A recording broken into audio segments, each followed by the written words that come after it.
네, 다음 소식입니다. 송년회와 각종 모임이 많아지는 연말입니다. 연말 연시에 택시 잡기가 특히 쉽지 않은데요. 이런 가운데 원주시가 3부제로 운영됐던 택시 부재를 전면 해제했습니다. 연말 연시 심야 택시 잡기 전쟁이 다소 완화될 것으로 보이지만 일부 택시업계에서는 반발도 이어지고 있습니다. 박건상 기자의 보도입니다.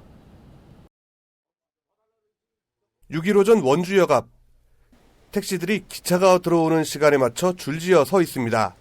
한쪽에선 335 택시기사들이 이야기꽃을 피우고 있습니다. 대부분 원주시가 발표한 택시 부재 해제에 따른 여파를 얘기하고 있습니다.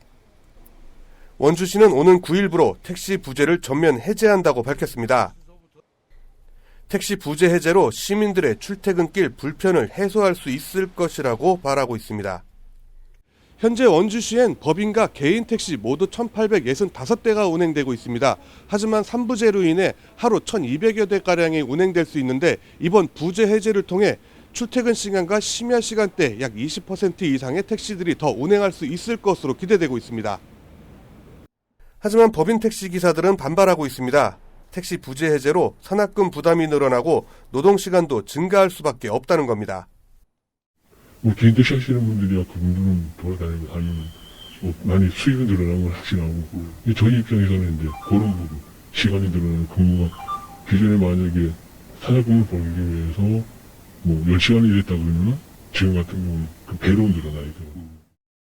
전국 161개 지자체 중 강원도 9개 시군을 포함해 114곳이 택시 부재를 해제했습니다. 속초시도 최근 법인과 개인 택시기사들 간의 협의를 거쳐 원만하게 부재 해제를 합의했습니다.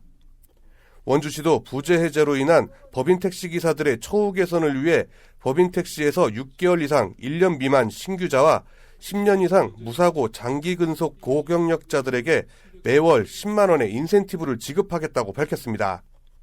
앞으로 택시업계 또 종사자분들하고 지속적으로 소통을 해서 필요한 부분들 또 저희가 좀 지원할 부분들이나 이런 부분도 적극적으로 좀 나설 것이고. 원주시는 택시 부재 해제에 앞서 택시 업계 간의 입장 차이를 좁히기 위해 간담회와 설문조사를 통해 의견 수렴을 했다고 밝혔습니다. 하지만 민주노총 소속 노동조합 등 일부 단체의 의견이 배제된 채 합의가 진행된 만큼 앞으로 소수단체의 목소리에도 귀를 기울여야 할 것이라는 지적입니다. 원주시는 이번 택시 부재 해제 시행으로 출퇴근 시간대와 심야 시간, 연말 심야 택시 승차난 해소 등의 효과를 면밀하게 분석해본다는 계획입니다. 헬로티비 뉴스 박건상입니다.